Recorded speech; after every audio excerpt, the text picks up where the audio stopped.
Good afternoon, and thank you all for showing your support for the Keego Harbor March for Our Lives. My name is Grace Jolliffe. I'm a junior at West Bloomfield. But more importantly, I'm a student who is begging for her right to live in her own classroom. I cannot stand here today without first recognizing the privilege that puts me in this position and allows my voice to be heard. Today I use my privilege to amplify the muted voices in the Black, Brown, and other marginalized communities. Students in communities of color have been fighting against gun violence far longer than I have, but they have consistently been ignored. Today, as you hear me, you cannot forget them. Today, as you march, honor the people of color who have died at the hands of gun violence and have also been lost in a sea of statistics.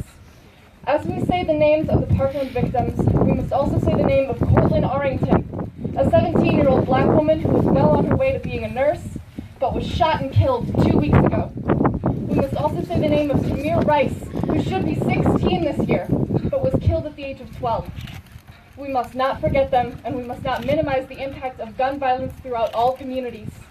The truth is, I don't have enough time to say every name of every black person who has been murdered by a gun because the number is too great to fathom. So instead, I ask all of you to reflect on the support shown around the country today, and then continue to show up and fight for the people who have been dying in silence.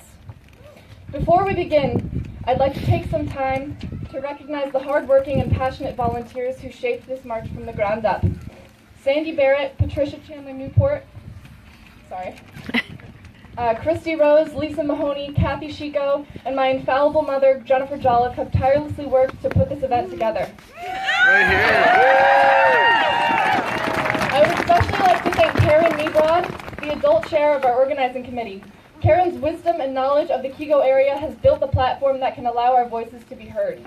These passionate women are the backbone of what you see here. In a small Dunkin' Donuts meeting room, we met to plan out every minute detail for your safety and for the impact of this message. Without their support and the support of adults like them, I can't say this march would have happened. None of us are well-behaved women, and because of that, we're making history. But I can't leave out the other half of the student representation in this committee. I'd like to introduce Chad Major, who stands right next to me. Yay, Chad! He's not a man of many words, but more so of action. Chad went around to local businesses and gave them fair warning of what we're gathering for today. In our own school, he has gone the extra mile to make sure that this march is well promoted. Chad and I have known each other since middle school, but neither of us ever anticipated a time when we would have to step up to the plate to save our own lives in the classrooms we grew up in. Thank you, Chad, for standing up for a cause that needs people like you, people who are going to get the job done. It's been inspiring to see so many young people like Chad and myself demand a safer school environment. However, as the youth-driven movement has taken shape, the adults that are meant to protect us have turned their backs on our cause. On the very cell phones they love to hate, we created a movement that will put them out of power. They criticize us for having an opinion on our own safety and tell us the ways they think we should be protesting, which is not to protest at all. In the same vein, media sources encourage us to remain neutral so as not to offend anyone listening, but it disappoints me to think that the lives of children have become so controversial. Remaining neutral has failed the children of this nation for decades, and now we have a plan to move forward. To those that actively try to undercut our momentum, here are the policy changes that can and will save your children's lives. 1. Digitizing gun sale records. 2. Universal background checks. 3. Banning high-capacity magazines. Yes! 4. Repealing the Dickey Amendment, which restricts CDC research on gun violence. Yeah! And 5. Banning assault weapons out of... But more specifically, there is work to be done in Michigan. Under our current legislature, feckless policies have remained in place, allowing 1,230 people to die from gun violence in a single year. Those policies include no waiting period for the physical transfer of a firearm, no background checks for private gun dealers, and no laws whatsoever regulating assault weapons. To the youth who stand before me, I ask you to remember those policies. We are the source of untapped power corrupt politicians fear. In the face of tragedy after tragedy, we have been forced to grow up early, but it prepared us for this moment. Yeah!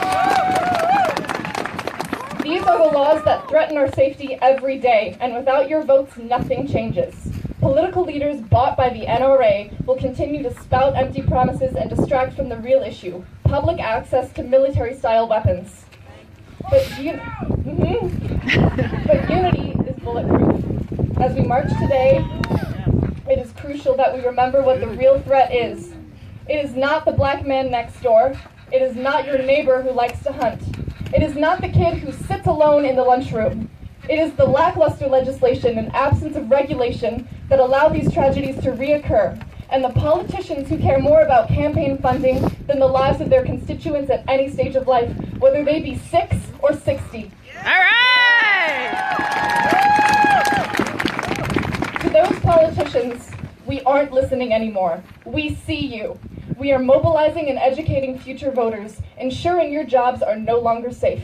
We will see to it that your seats are no longer secured by the blood-soaked money you continue to accept. Oh yeah!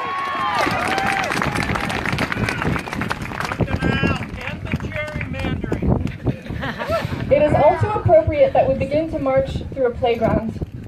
It will be a reminder that 20 children from Connecticut will never play again. It will be a reminder that 14 students from Florida will never grow out of adolescence. If we allow our classrooms to become military zones, playgrounds will quickly turn into cemeteries, and that is not the future we deserve. Today we have 17 reasons to march.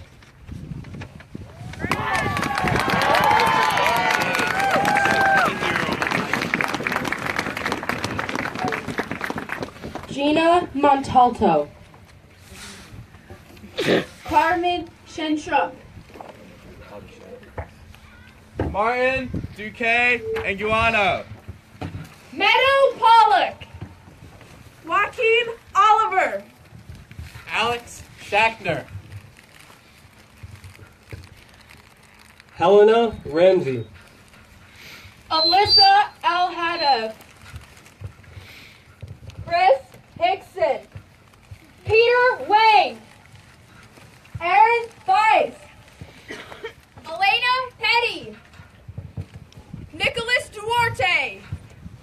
Kara Loren. Jamie Guttenberg. Scott Beigel. We march so we never have to make another list of innocent dead children. How many more need to die? Not one more. Not one more! Not one more! Not one more! Not one more! Not one more! Thank you for your support today, and don't stop until there's change.